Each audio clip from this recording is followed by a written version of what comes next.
আসসালামু আলাইকুম। এই মুহূর্তে যে খবর, এনসিপির তাদের আগেই পূর্ব ঘোষিত ছিল যে march to Gopalganj march to Gopalganj, বিভিন্ন জায়গায় ওরা সমাবেশ করতেছে সারা দেশব্যাপী। সেটা ছিল জুলাই পদযাত্রা বা এ ধরনের কোনো বিষয়। কিন্তু ওরা গোপালগঞ্জে প্রবেশ করবে, সেটাকে দেওয়া হয়েছে মার্চ টু গোপালগঞ্জ। তো বিভিন্ন গণমাধ্যম থেকে বিভিন্নভাবে, বিভিন্ন সোশ্যাল মিডিয়া থেকে আমরা খবর পাইছি বা দেশবাসী জানছে যে সেখানে হয়তো বঙ্গবন্ধুর শেখ মুজিবুর রহমানের সমাধি ভাঙচুর করা হবে কিংবা মাজার ভাঙচুর করা হবে, এই ইত্যাদি ইত্যাদি। তো তারা সকালেই গাড়ি বহর নিয়ে গোপালগঞ্জের দিকে ঢোকার আগেই আপনার গোপালগঞ্জে যারা আওয়ামী লীগ সমর্থন করে তারা বিভিন্ন জায়গায় রাস্তাঘাটে আপনার বড় বড় গাছের গোড়ালি ওরা কেটে রাস্তা অবরোধ করে বিভিন্ন জায়গায় তারা বাধা সৃষ্টি করে। তারপরে বিভিন্ন জায়গায় তারা ওই মিছিল করে লাঠি সোটা বা বিভিন্ন অস্ত্র হাতে নিয়ে তারা মহড়া দেয়। এই অবস্থাতেই বিভিন্ন জায়গায় আপনার সেনাবাহিনী, এপিবিএনের সদস্যরা, পুলিশ, র্যাব বিভিন্নভাবে তারা নিরাপত্তা দেওয়ার জন্য বিভিন্ন জায়গায় জায়গায় অবস্থান নেয়। তো সকালবেলা একটা পুলিশের গাড়িতে হামলা করে এবং হামলার পরে আগুন ধরায় দেয়। সেখানে কয়েকটা 2-3 জন পুলিশ ছিল, একজন দৌড়ে পালিয়ে যায় আর একজন আহত হয়। এই হলো অবস্থা। এবং তারা আওয়ামী লীগের মিছিল নিয়ে আপনার যেখানে এনসিপিরা সমাবেশ করবে সেখানে যে চেয়ারগুলো ছিল ভাঙচুর করছে এবং সেখানে তেমন কোনো লোক ছিল না। পরবর্তীতে তারা সার্জিস হাসনাত তারাও কিন্তু সে সমাবেশে প্রবেশ করে পুলিশ এবং সেনাবাহিনীর নিরাপত্তার বলয়ে পরে তারা সেখানে সমাবেশে আলোচনা করে। তো সেখানে তেমন কোনো লোক ছিল না, তারাই এনসিপির কিছু লোক ছিল এবং আপনার গণমাধ্যমের বেশিরভাগ গণমাধ্যম ব্যক্তিরাই ছিলেন শেষে।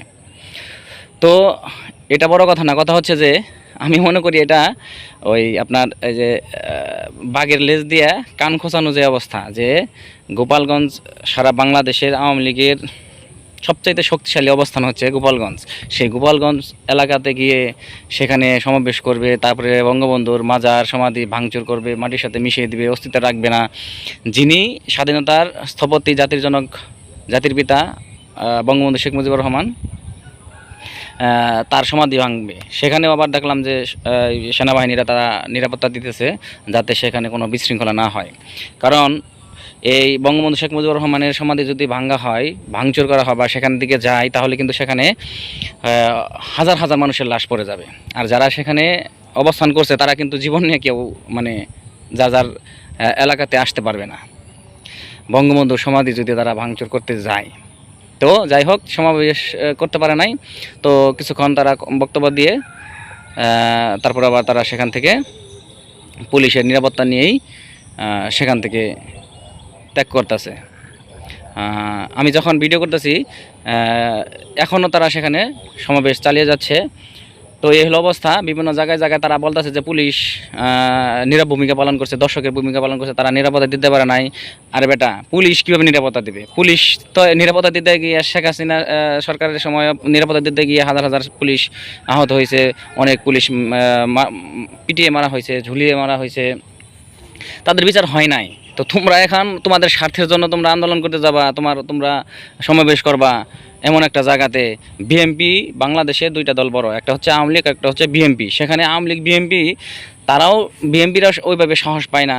এই অবস্থাতে, এই সময়ে যেখানে আওয়ামী লীগকে নিষিদ্ধ করা হয়েছে, আওয়ামী লীগের সকল কার্যক্রম বন্ধ করে দেওয়া হয়েছে, সেইখানে তোমরা সমাবেশ করবা এবং বঙ্গবন্ধু সমাধি ভাঙচুর করবা, এটা অনুমান করে মানুষ সেখানে সারা বাংলাদেশের মানুষ তোমাদের গোপালগঞ্জের দিকে তাকিয়ে আছে যে কী হয় আজকে।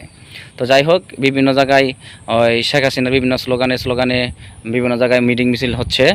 আর এই অবস্থাতেই গোপালগঞ্জে এনসিপিরা ঢুকে বিভিন্ন জায়গায় আর কি একটা ম্যাজিস্ট্রেটের গাড়িতে সেখানে ভাঙচুর করা হয়। তো আমার কথা হচ্ছে যে সার্জিস হাসনাতদের অনেক সাহস আছে, সাহস নিয়ে ওরা ভাবছে যে সেখানে যাবো, যাই সেটা বুক ফুলে আসবো, কোনো কিছু করতে পারবো না আমরা।